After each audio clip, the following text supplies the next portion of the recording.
위대한 유언이라는 제목으로 하나님 말씀 보겠습니다. 위대한 유언입니다.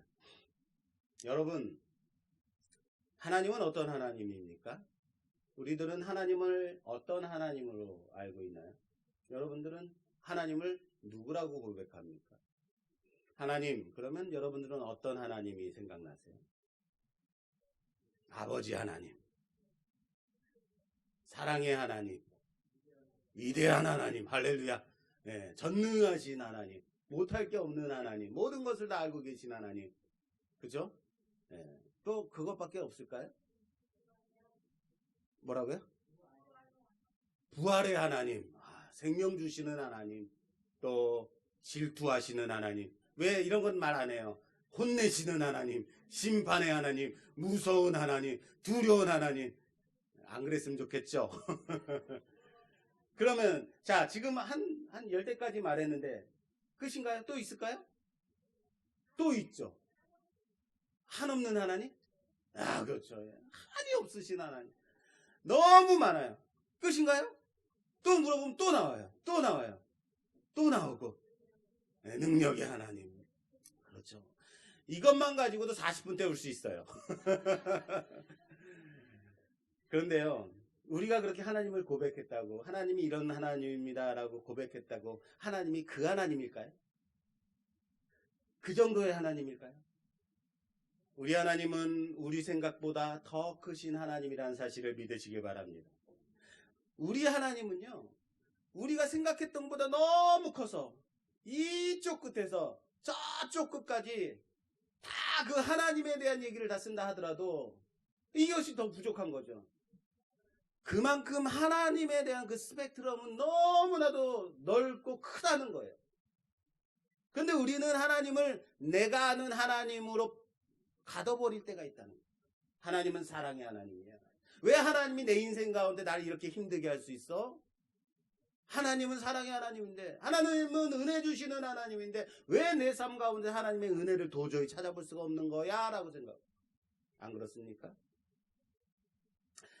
하나님이 세우신 이 교회는, 하나님의 아들 예수 그리스도를 이 땅에 보내주셔서 세우신 이 교회는, 다시 말해서 하나님을 닮아가는 교회여야 되는 거예요. 믿으십니까? 단지 그냥 단순히 예배드리는 장소, 이곳에 오면 복 받는다, 뭐 이런 것으로 생각하고 오셨다면 여러분들의 생각을 조금 더 넓혔으면 좋겠어요. 무슨 말이냐면요, 기독교가 언제부턴가 얼마나 편협되어져 가는지를 보게 돼요. 요즘 시대상이 그래서 그런지 몰라도 그렇게 너무 갈라지고 나누어지고 서로 간에 비난하고 내 편 아니면 다 나쁜 편 하고 서로 간에 예의 없이 얼마나 그런 일들이 많은지 몰라요. 사랑하는 여러분, 우리 하나님은 우리의 생각보다 더 크신 하나님이라는 사실을 믿으시기 바랍니다. 우리 또한 그 크신 하나님을 닮아가는 우리가 되기를 주님의 이름으로 부탁합니다. 우리 말씀교회는 정말로 큰 교회, 덩치가 큰 교회가 아니라 그 하나님을 닮아, 우리 아버지 하나님을 닮아 그렇게 넓은 그런 교회가 되었으면 좋겠습니다. 많은 것을 인정하고 용서하고 화해하고 그렇게 하나 되어지는 그런 아버지 하나님을 닮아가는 우리 교회가 되어졌으면 좋겠습니다. 우리는 지금 창세기 마지막 부분을 보고 있어요. 그리고 지금까지 우리가 봤던 인생의 모습은 누구의 인생이었어요? 요셉의 인생이었죠. 요셉의 인생이었지만 우리는 지금 보고 있는 이 역사를 요셉의 역사라고 하지 않습니다. 정확하게 창세기에서 말하고 있는, 하나님 말씀에서 말하고 있는 바는 이 역사는 누구의 역사냐면 야곱의 역사예요. 야곱의 족보는 이러하니라. 요셉이 17세 예 하고 시작이 되잖아요. 그래서 지금까지 온 거예요. 그래서 이것은 누구의 역사다? 야곱의 족보의 얘기다라는 거예요. 요셉을 봤어요. 지금까지 우리는 요셉의 인생을 봤는데 실은 요셉의 인생이 아니라 요셉의 역사를 본 것 같지만 요셉을 통해서 아버지 야곱을 보고 있더라라는 거예요. 오늘 48장의 말씀 전반부를 보면요, 아버지 야곱이 위독하다라는 소식이 요셉에게 들립니다. 요셉이 그 소식을 듣고 자신의 두 아들 므낫세와 에브라임을 데리고 아버지께로 데려갑니다. 그리고 아버지 야곱이 죽을 힘을 다해서 일어나서 이 요셉의 두 아들들을 자신의 양자로 입적하고 축복하는 장면이에요. 여러분 생각해 보세요. 두 아들들을 양자로 삼는 거예요. 여긴 그렇게 써있진 않지만 에브라임과 므낫세는 내 것이다. 그리고 그 이스라엘 12지파 에브라임 므낫세 들어가죠. 자기의 양자로 삼는 거예요. 자, 생각해 보세요. 요셉의 두 아들들이요. 어디서 태어났어요? 어디요? 애굽에서 태어났죠. 애굽에서 태어났어요. 두 아들들이. 그리고 애굽에서 태어나서 애굽에서 자랐습니다. 그리고 이 두 아들들의 외할아버지는 누굴까요? 온의 제사장 이방신을 섬기는 제사장이에요. 외할아버지가. 이 두 아들들의 엄마는 누굴까요? 이 온의 제사장의 딸이에요. 이방신을 섬기는 제사장의 딸, 그게 엄마예요. 애굽에서 태어났고 애굽 문화 속에서 자란 두 손주가 양자로 지금 입적이 되는 상황입니다.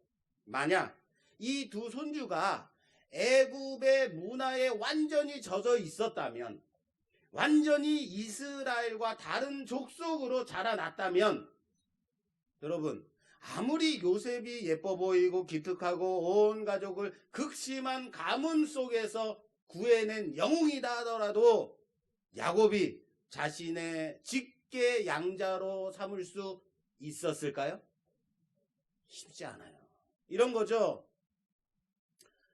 할아버지, 마이 브랜드 bar, 햄 유남쌤, 이러면서, 반가워요, 이러고, 말도 안 통해요. 할아버지 그러지 마요, 막 이런다면, 에브라임과 므낫세가 할아버지한테 와가지고, 막, 할아버지 수염을 잡아당기고, 머리끄댕이 끌어당기고, 그렇게 막 버릇없이 그렇게 할아버지 앞에 대한다면, 야, 니네들 내 양자, 이럴 수 있겠어요?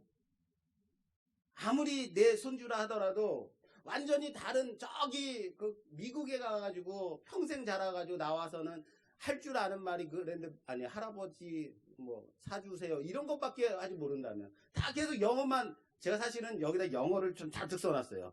근데 영어를 읽을 수가 없네. 영어만 막 말한다면 과연 너는 내 아들이다, 내 양자다, 이렇게 할 수 있겠어요? 하기 쉽지 않아요. 무슨 말이에요? 요셉이 이 두 아들 므낫세와 에브라임을 무엇으로 자라게 했다?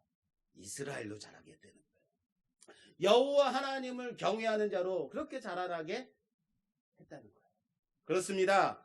부모는 자녀를 통해서 인정받는 자예요. 자녀는 부모의 자랑이라는 거예요.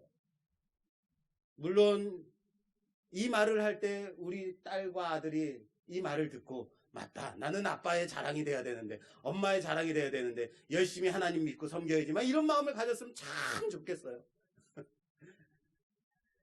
그렇습니다. 자녀를 보면 부모를 안다고 그래요. 그죠? 요셉은 그 므낫세와 에브라임을 통해서 지금 증명되어지고 있는 거예요. 자신이 어떻게 살아왔는가. 그리고 요셉은 이 두 아들들을 통해서 모든 축복과 기업의 2배를 받는 거예요. 남들은 단지 야곱을 통해서 하나의 축복을 받았다면, 요셉은 므낫세, 에브라임 2배의 축복을 받고 있어요.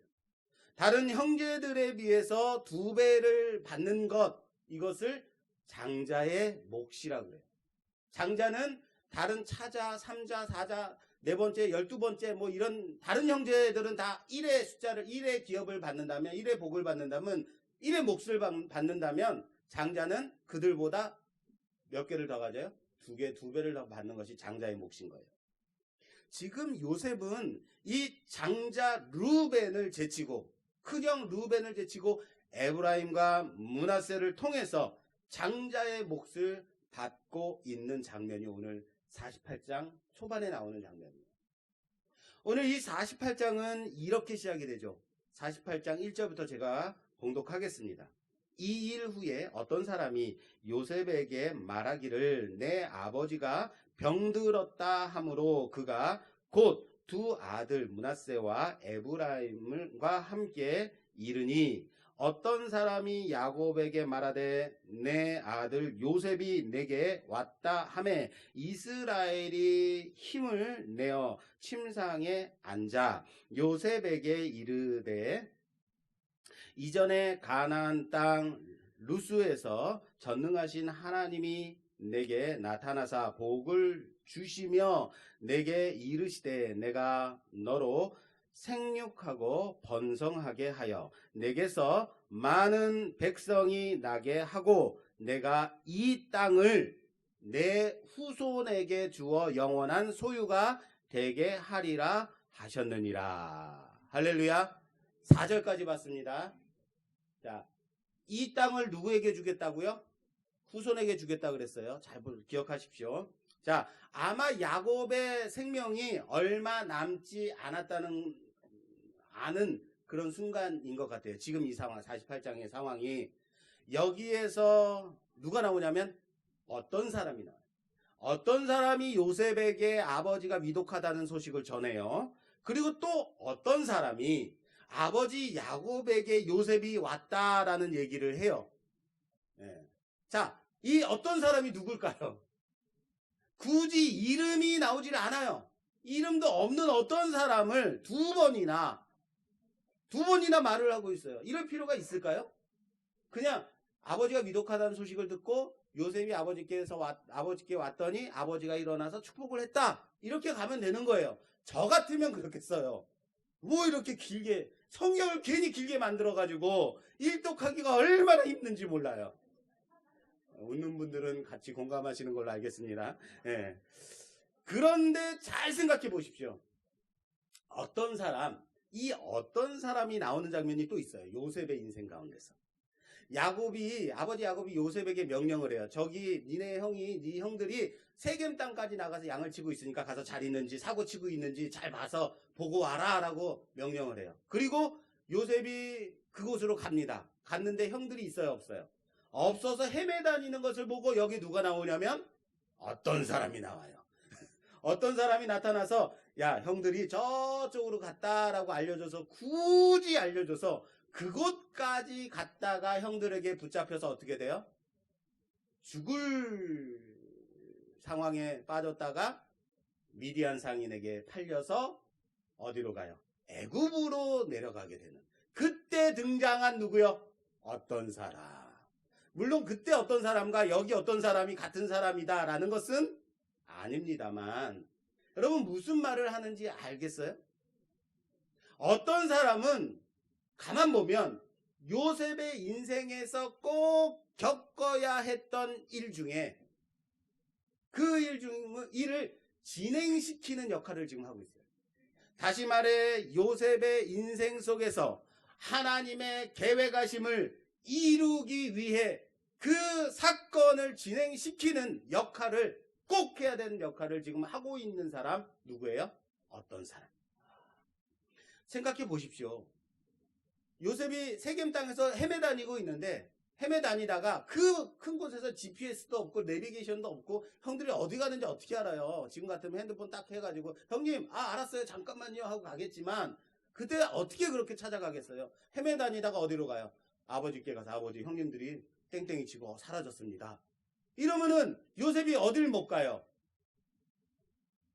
애굽에 못 가죠. 그렇죠? 그거 아시겠어요? 다시 말해 이 어떤 사람이 등장할 때는 지금 이 일을 하나님이 이루고자 하는 하나님의 계획이 하나님의 뜻이 있다는 것을 보는 거예요. 다시 말해 정말 정말 중요한 사건, 요셉을 통해서 하나님이 이루고자 하는 그 요셉의 인생 가운데 이루고자 하는 그 계획, 그것을 지금 그것이 진행된다라는 거예요. 그러면 오늘 본문에서 아버지 야곱이 병들었다라는 것은 이제 아버지가 돌아가실 거다. 그러니까 너는 빨리 두 아들을 데리고 아버지께로 가라. 두 번째, 아버지 야곱에게 어떤 사람이 말해요? 지금 두 손주가 왔다. 지금 이 일을 빨리 행해라. 죽을 힘을 다해서 일어나서 이 일을 하고 있어요. 무슨 말인지 아시겠어요? 요셉이 손자 둘에게 요셉이 손주가 아니죠? 요셉이 아들 둘, 예, 그렇죠. 아들 둘을 데려오니까 야곱이 죽을 힘을 다해서 일어나서 이 마지막 말을 시작하는 거예요. 그리고 이 48장으로 끝나는 게 아니라 다음 장 49장에서 그 유명한 야곱의 축복이 나와요. 야곱이 자신의 모든 아들들을 축복하는 장면이 나오고 야곱이 이제 생을 마감을 합니다. 우리가 앞에서도 봤듯이 야곱이 지금부터 하는 이 모든 말은 일종의 유언 같은 말이에요. 야곱의 유언. 마지막 순간에 사람은 무슨 말을 하고 싶어 할까요? 어떤 말을 할까요? 가장 중요한 말을 하고 싶지 않겠습니까? 가장 남기고 싶은 말, 그런 거 하지 않습니까?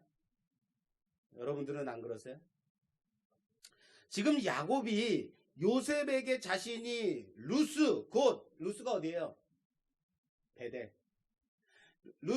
베델에서 만난 그 하나님을 만났을 때에 그 일을 끌어오고 있단 말이에요. 그 얘기를 하고 있다는 거예요.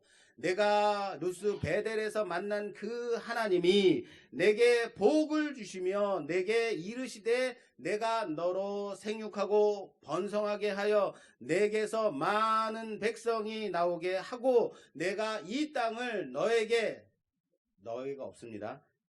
이 땅을 내 후손에게 주어 영원한 소유가 되게 하리라 라고 말씀하셨다라고 말하고 있어요.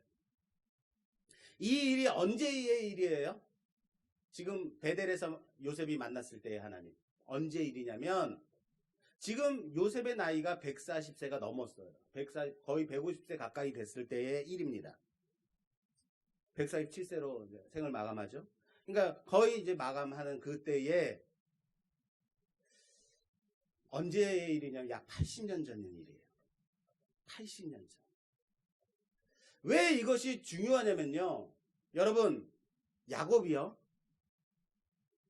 80년, 거의 80년이 지났음에도 수많은 야곱의 일생 가운데 수많은 일들 중에서 야곱이 경험했던 모든 일들 중에서 마지막으로 남기고 싶은 말이 바로 그때 자신에게 나타나서 언약하신, 약속하신 그 하나님의 복이, 그걸 지금 말하고 있기 때문에 중요한 거예요. 여러분, 야곱의 인생 한번 좀 볼게요.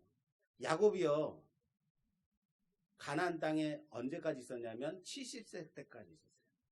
70평생을 결혼도 하지 않고 오직 형 에서의 그 장자권, 그 장자의 축복을 받기 위해서 호시탐탐 기회를 노리면서 뭘 했어요?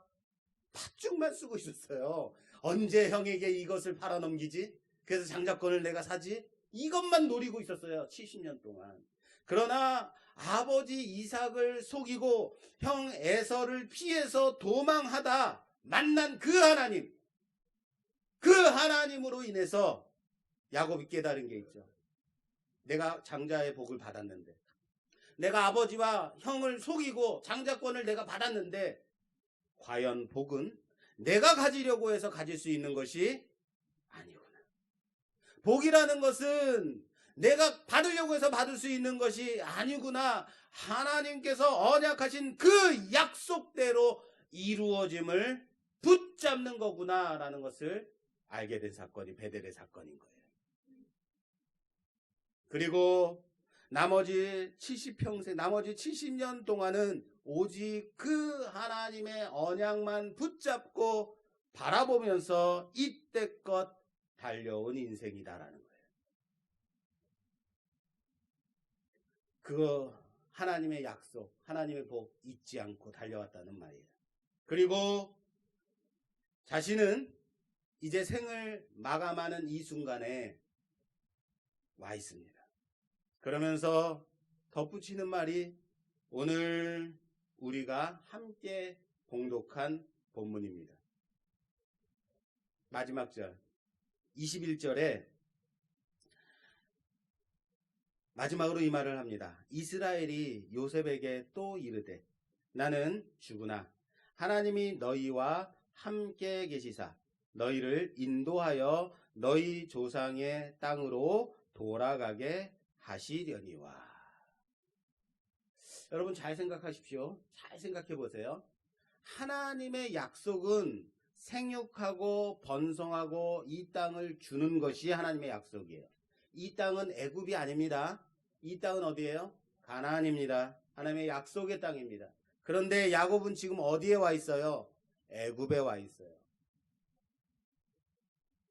하나님이 이 땅을 너에게 주겠다, 너의 후손에게 주겠다라는 말씀하셨는데 지금 야곱의 상황은 애굽에 위탁하고 애굽에 의지하려 내려온 상황이라는 거예요. 그리고 생이 마감되고 있어요. 야곱이 에서를 피해서 외삼촌 라반 집으로 도망할 때 베델에서 하나님을 만났어요. 그 만났을 때 하나님의 약속이 뭐였는지 아십니까? 생육하고 번성하고 너의 후손에게 이 땅을 주는 것 아니에요. 잘 보십시오. 28장 창세기 28장 13절 창세기 28장 13절 또 본즉 여호와께서 그 위에 서서 이르시되 나는 여호와니 너의 조부 아브라함의 하나님이요 이삭의 하나님이라. 내가 누워 있는 땅을 내가 너와 내 자손에게 주리니. 뭐라고요? 너와 내 자손이에요. 너의 후손에게 주겠다고 하지 않았어요. 너의 후손이 아니라 내가 누워있는 그곳, 이 가나안 땅을, 이 베델을 너와 내 자손에게 주겠다고 그랬어요. 그런데 오늘 본문에는 뭐라고 되어 있다고요? 내 후손에게 주겠다고 그랬어요. 달라졌죠? 그리고 20년 동안 외삼촌 집 라반에서 있다가 다시 가나안으로 돌아옵니다. 이때 다시 하나님을 만나요. 이때 베델로 돌아와서 하나님을 만나서 하나님이 나타나서 언약을 다시 확인하시는데 그것이 35장입니다. 창세기 35장 11절. 창세기 35장 11절. 하나님이 그에게 이르시되 나는 전능한 하나님이라. 생육하며 번성하라. 한 백성과 백성들의 총회가 내게서 나오고 왕들이 내 허리에서 나오리라. 내가 아브라함과 이삭에게 준 땅을 내게 주고, 그죠? 내게 주고 내가 내 후손에게도 그 땅을 주리라 하시고. 그쵸? 아브라함과 이삭에게 준 땅을 너에게 주고 네 후손에게도 주겠다라고 말씀하고 있어요. 그런데 오늘 약속은 뭐라고 되어 있냐면 내 후손에게 주겠다. 왠지 아시겠어요? 잘못 기억하고 있나요? 왜요? 자기가 지금 어디에 있으니까? 애굽에 있으니까. 야곱은 지금 어디에 있냐고요? 애굽에 있어요. 애굽에 있기 때문에 그래서 오늘 본문에서는 너와 너에게 주겠다, 그리고 너의 후손에게도 주겠다라고 말씀하셨다라고 말하지 않고 있어요. 하나님이 이 땅을 내 후손에게 주시겠다라고 약속하신 그 하나님이라는 거예요. 나는 빼고 후손만 말하고 있는 거예요. 이런 겁니다. 왜 이렇게 말하고 있냐면요, 여러분, 우린요 인간의 죽음이 끝이라고 생각해요. 그렇죠? 죽으면 끝이지라고 생각해요. 죽으면 모든 것이 끝나는 거야 라고 생각해요. 그러니까 내가 죽기 전에 하나님의 약속이 이루어져야만 한다고 생각해요. 하나님, 내가 죽기 전에 하나님이 약속하신 거 다 이루어 주셔야 되는 것 아닌가요? 라고 생각하는 경향이 있어요. 나는 평생을 하나님을 섬기며 그렇게 살아왔는데 그 인생 마렵에 이거 뭡니까? 라고 하나님을 원망할 수 있다는 거예요. 하나님 나한테 복 주신다 그랬죠. 생육하고 번성하고 이 땅을 주신다 그랬잖아요. 근데 이게 뭔가요? 나는 애굽에 있네요. 이거 아시겠어요? 우리는요, 우리 인생의 주인공을 누구로 생각하냐면 나 자신으로 생각해요. 우리 성경을 볼 때 잘못 보고 있는 것은 뭐냐면 성경을 보면서 그 성경 안에 하나님 말씀 안에 무엇을 보냐면 그 안에 인물들을 봐요. 아브라함을 보고 이삭을 보고 야곱을 보고 요셉을 봅니다. 그런데 과연 하나님의 말씀이 야 아브라함을 좀 봐봐, 이삭 좀 봐봐, 야곱 좀 봐봐, 이것 때문에 하나님 말씀을 주셨을까요? 이 말씀을 통해서 누구를 드러내려고? 하나님을 보라는 거죠. 이 말씀을 통해서 하나님을 보라는 거죠. 그런데 주인공은 누구? 아브라함. 주인공은 이삭, 야곱. 이거 하고 있다라는 거예요. 여러분, 왜요? 우리는 인생의 주인공이 나 자신이라고 생각하기 때문에. 그러니까 노래도 이런 거 노래 불러요. 오늘의 주인공은 나야 나, 나야 나. 지금 웃은 사람은 젊은 사람, 안 웃은 분은 이게 뭔고. 그래서 오늘의 주인공이 나라고 그렇게 악을 써대고 있는 거예요. 절대 무대에서 내려갈 생각을 하지 않아요. 왜요? 무대에서 내려가면, 주인공이 무대에서 내려가면 끝이니까. 커튼콜이 되지 않으면 다시 올라올 수 없습니다. 사랑하는 여러분, 한국 교회사에 보면요, 유명하고 대단한 업적을 이룬 목사님들이 참 많습니다. 존경할 만한 목사님들이 참 많아요. 모두 다 한 시대를 풍미했고 모두 다 큰 업적을 이룬 목사님, 큰 부흥을 이룬 목사님들이. 그러나 한 시대를 풍미한 위대한 목사, 대단한 목사로 평가되기 위해서는 그가 어떤 업적을 이뤘느냐가 아니에요. 얼마나 큰 교회를 이뤘느냐가 아니에요. 그가 마지막까지 어떻게 하나님의 손에 붙들려 끝까지 쓰임받았느냐, 얼마나 하나님의 뜻을 이루었느냐, 그 싸움 하는, 그게 위대한 목사라는 거예요. 그래서 제가 존경하는 성경의 인물이 있다면 전 다윗을 존경해요. 끝까지 하나님 편에 선 자. 중간에 실수도 하고 잘못도 하고 넘어지기도 했어요. 그러나 끝까지 하나님 손에 붙들려서 하나님의 뜻을 이루고 살았던 인생. 그런 사람이 참 많아요. 세례 요한. 아무 빚도 없이 어린아이에 의해서 목잘림을 당해서 죽었는데 그럼에도 불구하고 많은 선지자들 중에서 가장 큰 자가 바로 요한이다. 무슨 말인지 아시겠어요? 인생 말년에 세습이다, 교회 재산 빼돌린다, 원로 목사가 되어서 교회 배후 세력으로 좌지우지 한다든지 이런 얘기 듣는 거, 추한 말렵을 보여주는 노 목사님들이 우리 교회사에 얼마나 많으냐, 이것이 가슴이 아픈 거죠. 이거 꼭 녹음해 주세요. 조재영 목사는 그렇게 하지 않도록. 나중에 목사님 20년 전에 이런 얘기 했잖아요. 왜 이렇게 뒤에서 이렇게 빠지지도 않고 이러는 거예요. 꼭 좀 누가 좀 두십시오. 누구나 한 번은 하나님의 손에 붙들려 쓰임 받을 수 있어요. 이방 왕들도 그렇게 쓰임 받아요. 그러나 평생을 붙들려 쓰임 받는다는 것이요, 정말 위대한 거예요. 정말 대단한 거예요. 오늘 죽음을 앞둔, 오늘이 아니죠, 죽음을 앞둔 그 한경직 목사님의 그 마지막 말이 정말 그래서 저에게 도전이 되는 겁니다. 여러분, 예수 잘 믿으시오. 그거 외에 무엇이 더 있겠습니까? 그렇습니다. 오늘 본문을 통해서 우리는 야곱이 오직 한 가지 하나님의 언약, 하나님의 약속을 바라보고 그 약속 붙잡고 이때껏 살아왔음을 우리가 보고 있는 거예요. 그런데 그는 이제 죽음을 앞두고 있는 사람, 그리고 자손에게 남겨주는 말은 무엇이었습니까? 오늘 21절, 이스라엘이 요셉에게 또 이르되 나는 죽으나 하나님이 너희와 함께 계시사 너희를 인도하여 너희 조상의 땅으로 돌아가게 하시려니와. 이게 핵심이에요.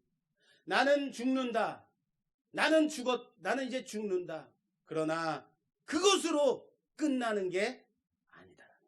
하나님의 언약은 너희를 통해서 계속 이어가져 끝내 너희 조상의 그 땅, 하나님의 약속의 땅, 그 하나님의 약속하신 그곳으로 인도하심이다 라고 강조하고 있다는 사실을 믿으시길 바랍니다. 왜 하나님의 약속은 너에게 이 땅을 주겠다, 내 자손에게도 주겠다라고 말씀하셨는데 그것을 뺐냐면 나는 애굽에 있기 때문인 거예요. 그러나 그래서 약속이 이루어지지 않았다, 성취가 되지 않았다가 아니라 하나님의 약속이 지금도 이루어지고 있다라는 거예요. 할렐루야. 내 인생의 주인공이 내가 아니었음을, 내가 살아온 이 인생은 오직 하나님의 언약이 이루어짐을 목격하는, 경험하고, 그리고 이 언약이 너희를 통해서 계속해서 이어져 갈 것을 붙잡으라 라고 말하고 있다는 거예요. 장차 이루어질 그 하나님의 약속인 거예요. 그래서 오늘 말씀의 제목이 뭐예요? 위대한 유언. 따라서 합시다. 위대한 유언. 내가 얼마나 많은 것을 남겼고 어떤 일을 했고 얼마나 많은 이름을 남겼느냐에 내 인생의 목적이 있지 않습니다. 단지 하나님께서 내 인생 가운데서 약속하신 그 언약을 믿고 바라보고 붙잡고 여기까지 왔으니까 다른 거 다 필요 없다. 너희는 오직 이 애굽 땅에 머물러 있을 생각하지 말고 항상 하나님의 이 약속 언약, 그 약속 잊지 말고 약속의 땅 바라보고 가라라는 유언인 거예요.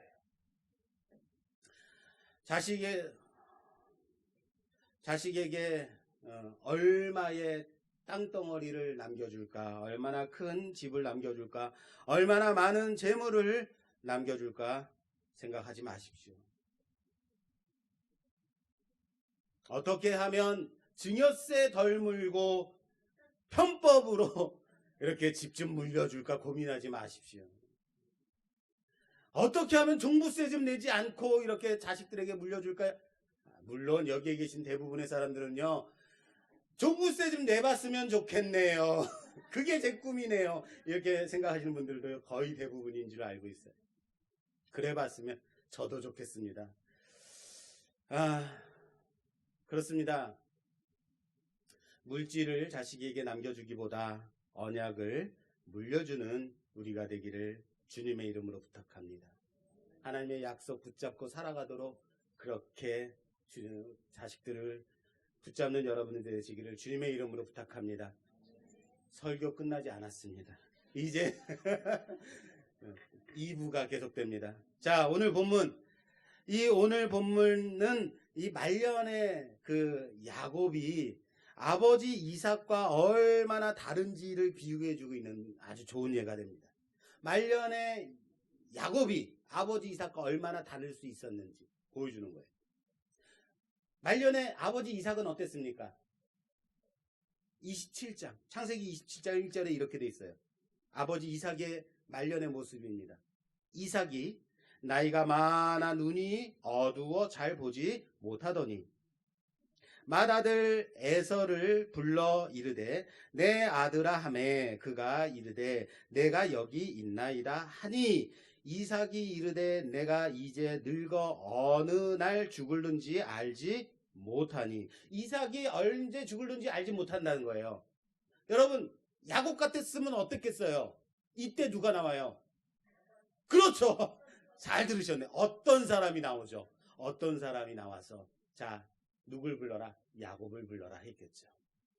여기는 지금 어떤 사람이 없어요. 그리고 그런즉 내 기구 곧 화살통과 활을 가지고 들에 가서 나를 위하여 사냥하여 내가 즐기는 별미를 만들어 내게로 가져와서 먹게 하여 내가 죽기 전에 내 마음껏 내게 축복하게 하라. 이삭은 나이가 많이 들었습니다. 눈이 어두워졌습니다.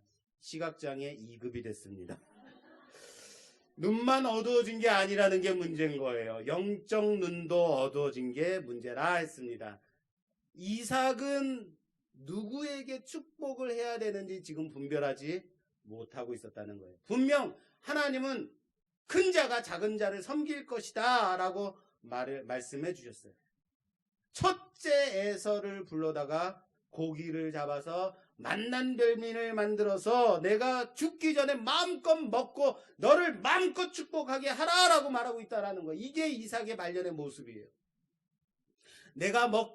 제가 좀 먹는 걸 너무 좋아하는 목사입니다. 먹는 걸 너무 좋아해요. 튀기지 않은 것은 음식이 아니에요. 기름 잘잘 흐르는 거, 이걸 너무 좋아해요. 그래서 그런지 몰라도 이 본문이 저에게 좀 많은 찔림이 됩니다. 남일 같진 않은 거예요. 왜냐하면 지난주 일 오후에 누가 좋은 소고기를 사가지고 와서 대접을 했어요. 구워 먹자고. 그래서 고기를 먹으려고 고기를 착 구워서 딱 내놓고 또 이럴 때는 식기도를 해줘야 되잖아요. 축복 기도를 해주는데 축복이 막 나오는 거예요. 한도 끝도 없이 들어갈 때도 축복받고 나올 때도 축복받고 흔들어 부어 넘치는 축복도 받고 성에서도 받고 집에서도 받고 들에서도 받고 기도하면서 생각했어요. 내가 이상 목사인가? 마음껏 먹기 전에 축복을. 사람이 그래요. 오늘 본문을 보면서요. 이 야곱이 요셉의 두 아들을 축복하는데 장자를 오른손으로 차자를 왼손에 두고 축복하는 게 맞습니다. 그렇게 해야 되는 거예요. 장자는 오른손으로 축복하고 왜? 그리고 차자는 왼손으로 축복하는 거예요. 원래 오른손을 좋아해요. 그런데 굳이 손을 어긋 맞춰서 X자로 어긋나게 해서 오른손을 차자 에브라임, 왼손을 장자 므낫세를 향하게 해서 머리에 얹고 축복하고 있는 거예요. 요셉이 이걸 봐요. 그리고 기분이 나빠요. 아버지, 눈이 어두워서 잘 못 보시나 본데 여기 왼쪽에 앉아있는 오른손을 므낫세에다 올리시고요. 왼손은 둘째 에브라임에게 올려주세요라고 손을 다시 바꿔줘요. 굳이 바꿔서 다시 축복해달라 그러는데 굳이 차자 에브라임을 오른손에다가 다시 그리고 장자 므낫세를 왼손으로 축복하는 거예요. 뭐예요? 아는 거예요. 뭘 알아요? 누가 축복을 받아야 되는지, 누가 장자의 축복을 받아야 되는지 아는 거예요. 왜요? 자기 인생이 그 인생 아니었어요. 큰 자가 작은 자를 섬기리라. 무슨 말입니까? 야곱은요, 아무리 나이가 들어서 노쇠했다 하더라도 자신이 해야 할 축복을 정확하게 알고 있었다라는 거예요. 야곱은 손이 잘못됐다고 바로 잡으려고 하는 요셉에게 말합니다. 나도 안다. 아들아, 나도 안다. 뭐예요? 강조죠. 틀림없이 정확하게 나도 알고 있다라는 거예요. 무엇을요? 하나님의 약속, 하나님의 뜻을 알고 있다라는 거예요. 큰 자가 작은 자를 섬길 것이다. 사람의 뜻과 같지 않다라는 거예요. 하나님의 계획하심은, 하나님의 약속은 사람의 계획과 같지 않다는 거예요. 이것을 통해서 아버지 이삭과 야곱이 얼마나 차이가 나는지 아시겠어요? 이 부분을 굳이 히브리서 기자는 히브리서 11장 믿음의 장을 통해서 야곱의 인생 가운데 가장 중요한 믿음의 증명의 사건으로 나타내고 있는 거 아십니까? 히브리서 11장 21절. 믿음으로 야곱은 죽을 때에 요셉의 각 아들, 누구예요? 므낫세와 에브라임. 각 아들에게 축복하고 그 지팡이 머리에 의지하여 경배하였으며. 뭐예요? 요셉의 각 아들에게 각자에게 맞는 축복을 했다라는 거예요. 어떻게까지 해서? 손을 어긋 맞춰서 X자로 해서까지 축복할 만한 축복을 그들에게 각자에게 맞는 축복을 하고 있다라는 거예요. 야곱의 인생에서 수많은 사건과 많은 일들이 있었습니다. 믿음에 대해서, 그럼에도 불구하고 믿음에 대해서 히브리서 기자가 평가할 때 야곱에게 가장 위대한 믿음의 증거는 야곱이 요셉의 아들들에게 축복할 때 그거다. 하나님의 뜻을 분별하여 요셉의 아들들에게 각자에게 맞는 축복을 정확하게 하고 있는 이것이 그 믿음의 증거다라고 말하고 있다는 거예요. 이것이 야곱의 믿음을 증명하는 장면. 야곱이 아버지 이삭과 다를 수 있었던 것은 바로 이겁니다. 그리고 야곱이 마지막으로 요셉에게 하는 유언과 같은 말을 통해서 우리는 얼마나 다른지를 알 수 있어요. 47장. 창세기 47장. 어차피 점심 없습니다. 빨리 가실 거니까 설교 조금 길어도 참아주세요. 47장 29절. 이스라엘이 죽을 날이 가까움에 그의 아들 요셉을 불러 그에게 이르되 이제 내가 내게 은혜를 입었거든 청하노니 내 손을 내 허벅지 아래에 넣고 인애와 성실함으로 내게 행하여 애굽의 나를 장사하지 아니하도록 하라. 내가 조상들과 함께 눕거든 너는 나를 애굽에서 메어다가 조상의 묘지에 장사하라. 요셉이 이르되 내가 아버지의 말씀대로 행하리이다. 야곱이 또 이르되 내게 맹세하라 하매 그가 맹세하니 이스라엘이 침상 머리에서 하나님께 경배하니라. 하나님께 경배하니라. 아멘 나올 때까지 하나님께 경배하니라. 중요한 것은요 뭐냐면요 방향성인 거예요. 내가 얼마나 이뤘고 내가 얼마나 많이 가지고 내가 얼만큼 행했느냐 성취했느냐가 아니라 내가 어디를 바라보고 있느냐라는 거예요. 야곱이 지금 어디를 바라보고 있어요? 하나님의 약속의 땅, 아버지의 땅, 누구죠? 조상의 땅, 그곳을 바라보고 있는 거 아니에요.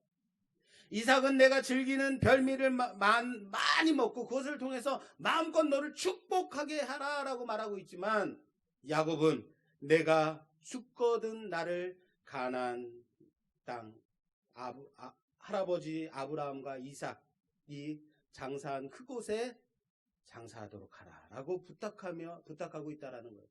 뭐예요? 중요한 것이 방향성. 방향이 다르다는 거예요. 여러분, 자녀들에게 무엇을 가르칠 것입니까? 무엇을 부탁할 것입니까?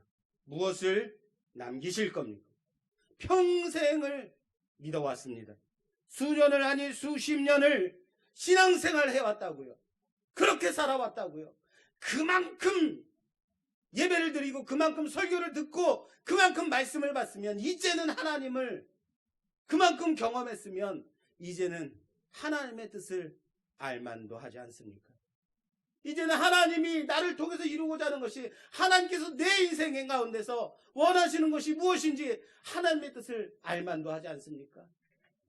하나님의 뜻은요 우리와 우리의 자손을 통해서 다시요 나와 나의 자손을 통해서 하나님의 구원의 역사가 이루어지고 믿음이 계승되어지고 그리스도의 십자가의 사랑이 나타나는 것이라는 사실을 믿으시길 바랍니다.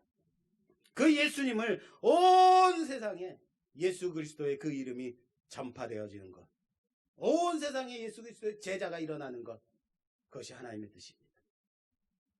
예수님은 다시 오심을, 주님의 다시 오심과 그리고 주님께서 우리에게 행하신 그 구원의 역사를 다시 한번 기다리며 전하는 것 아니겠습니까?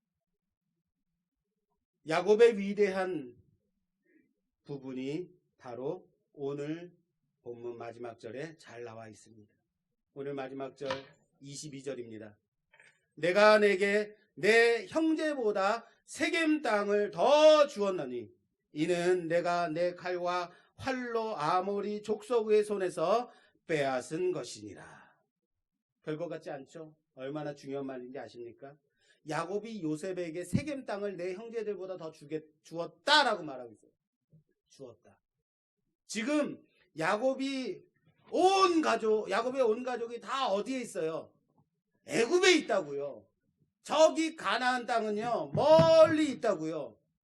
이 땅 내 땅 할 것도 없는 상황이에요. 그럼에도 불구하고 요셉에게 뭘 주고 있어요? 다른 형제보다 세겜 땅을 주마.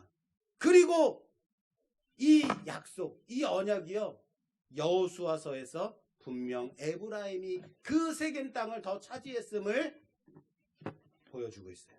성취되었음을 보고 있는 거예요. 이 정도는 돼야 되는 겁니다. 뭐가요? 하나님이 우리를 통해서 이루신 약속, 하나님의 뜻이 어디에 있는지를 아는 그 분별력.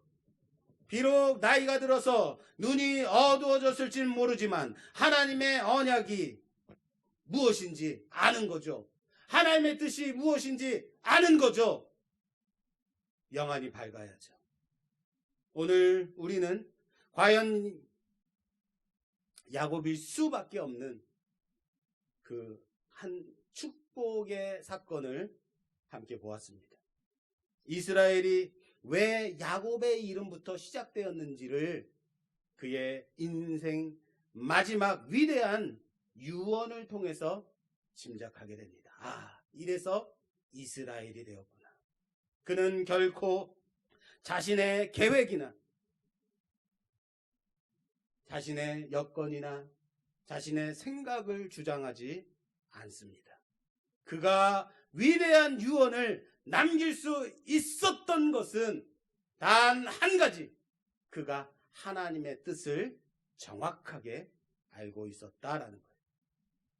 하나님의 언약의 지속성과 계승을 믿고 하나님이 이 약속을 끝내 이루시리라는 것을 붙잡고 있었다는 것, 그것이 야곱의 위대한 유언입니다.